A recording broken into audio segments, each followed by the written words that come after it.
Une cinquième journée historique pour les Bleus dans ces Jeux de Milan-Cortina avec pas moins de 4 médailles glanées en moins de 24 heures. Pour retrouver une telle prouesse, il faut remonter aux Jeux de Sochi en 2014. Procédons par ordre chronologique tout d'abord avec le biathlon et le doublé sensationnel de Julia Simon et de Lou Jean Monod. Julia Simon qui rejoint quelques grands noms dans ce tableau des médailles individuelles. A noter la très belle prestation de la Bulgare Laura Ristova qui a décroché la 3e place. 2 médailles en une course d'accord, mais 3 médailles en l'espace de 7 minutes, celle-là on l'avait peut-être pas vu venir. Bien que Perrine Lafont faisait partie des grandes favorites en ski de boss, la Française a décroché la médaille de bronze. Là encore, c'est une histoire de doublé puisque ce sont les Américaines Elizabeth Lemley et Jaylin Koff qui ont décroché la médaille d'or et la médaille d'argent. Et puis il fallait attendre la fin de soirée pour un dénouement incroyable, le 2e titre olympique glané par l'équipe de France en cette journée du mercredi 11 février. Ce n'était plus arrivé 2 titres olympiques la même journée depuis les Jeux de Vancouver en 2010. En patinage artistique et plus précisément en danse sur glace, le couple français Guillaume Cizeron et Laurence Fournier-Baudry,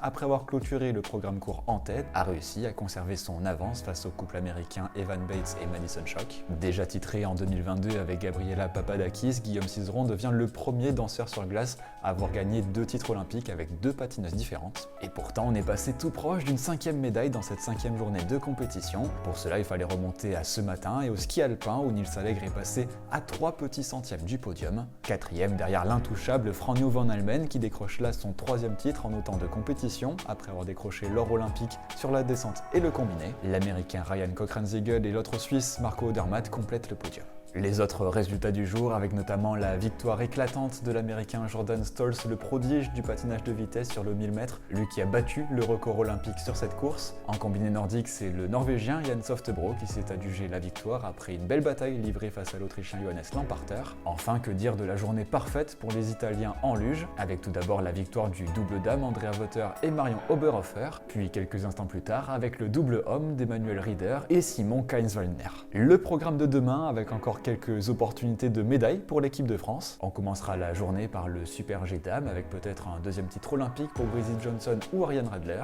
Attention néanmoins à l'Allemande Emma Hischer déjà double médaillée en Italie ou encore aux Françaises Romane Miradoli, Camille Cerruti et Laura Gaucher. Après Perrine Lafont chez les dames, Benjamin Cavet et Thibaut Mouille tenteront d'apporter une 2e médaille au bleu en ski de boss à 12h15. On surveillera également les performances des 2 frères Cholet, Aidan et Jonas lors du snowboard cross. A noter également l'entrée en lice des hockeyeurs tricolores qui feront face à la Suisse dans ce premier match de phase de poule à 12h10. N'hésitez pas à me dire en commentaire quelle épreuve vous attendez le plus et puis nous on se retrouve demain soir pour un nouveau récap.